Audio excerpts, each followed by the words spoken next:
You hear your toddler at 1 a.m. screaming over the monitor. Your heart drops because you're sure something has happened. You run down the stairs for the third time tonight, and there he is, standing up, wide awake. He just needs you. He's not sick. He's not hurt. Nothing is wrong. And still, night after night, he wakes up, and you lie there thinking, what happened? Did his sleep just break?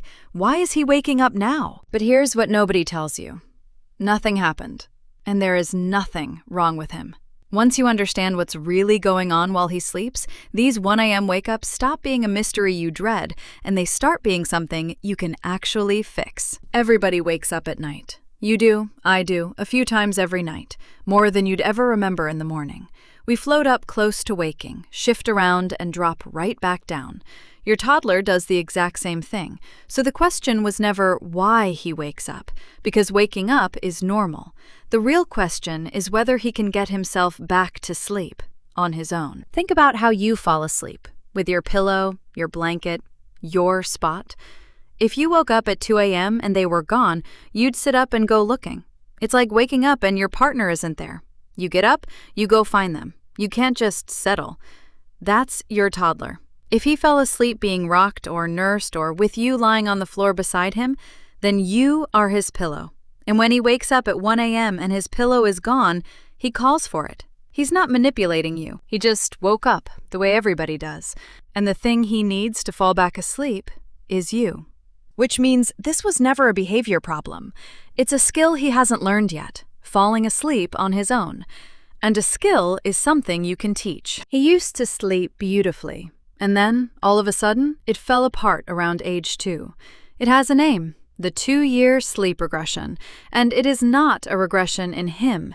It's totally the opposite. His brain is leaping forward. All the things that make 2 so amazing in the daytime are the exact same things wrecking your nights. His language is exploding. His imagination just switched on. He's discovering he's his own separate person, and he's pushing on every limit. And his separation anxiety is peaking right when you need him to spend 12 hours away from you. Right at the moment you want to rest, he needs you the most, in the dark, alone, when he wakes in the middle of the night. It is totally normal. It happens to about a third of toddlers, and it goes away, usually in 2 to 6 weeks. Faster when you stay consistent. You didn't cause it, and it's not forever. Once you know what's causing it, you know how to help. Some nights, it's the separation anxiety, where he just needs to know you're near. Some nights, it's that new imagination turning into real fears, the dark, the shadow, the thing under the bed. And a lot of the time, it's simply physical. The last molar's coming in, a nap he's suddenly fighting, or an overtired little body, which, and this surprises everyone, actually makes sleep harder, not easier. So what do you actually do? The single most powerful change, the one that fixes the night wakings once and for all, is helping him learn to fall asleep on his own at the very start of the night. Put him down drowsy but still awake, so that the last thing he feels as he drifts off is his own bed, his own room, doing it himself, not you. Because whatever he falls asleep with is what he'll come looking for at 1 a.m. If he falls asleep on his own, then when he surfaces in the night, he's already right where he knows how to fall asleep, and he can simply do it again without calling for you. That is the whole game. Change what he falls asleep with, and the night wakings fade on their own. I watch it every single day at nap time, a room full of 2-year-olds on their own little mats, and the ones who settle the easiest are always the ones who've learned to do it themselves. Now, if your little one has real separation anxiety, going from you in the room to you gone overnight is too big a leap, and you don't have to make it that way. There's a gentler version called gradual-retreat. The first few nights, you sit right next to his bed while he falls asleep. No rocking, no lying down with him, just there. Then, every couple of nights, you move a little farther toward the door. A few feet, then the doorway, then the hall. Over a week or 2, you fade yourself out of the room entirely, slowly enough that he never once feels abandoned, but steadily enough that he is the one doing the falling asleep. It's slower than other methods, and it keeps him feeling safe the whole way, which, for an anxious 2-year-old, is the entire point. None of this works, though, if the schedule is off, because an overtired toddler is the single hardest one to get down. It feels backwards, but a child who's had too little sleep gets a second wind, a burst of stress hormones that leaves him wired and bouncing off the walls at the exact moment you need him calm. So watch his awake time. Most 2-year-olds need somewhere around 5.5 to 6 hours awake before bed. And keep the nap. He still needs it. Most of them do until 3 or 4. And on the days the nap just doesn't happen, don't push bedtime later. Pull it earlier, 20 or 30 minutes, to catch him before that overtired wave hits. Then there's the stalling, the endless one more drink, one more hug, one more question. And the trick is not to fight it. It's to plan for it. Build the requests he always makes right into the routine. The last sip of water, the last trip to the potty. 2 books, not 5, so he gets them. And then the routine ends, the same way every night.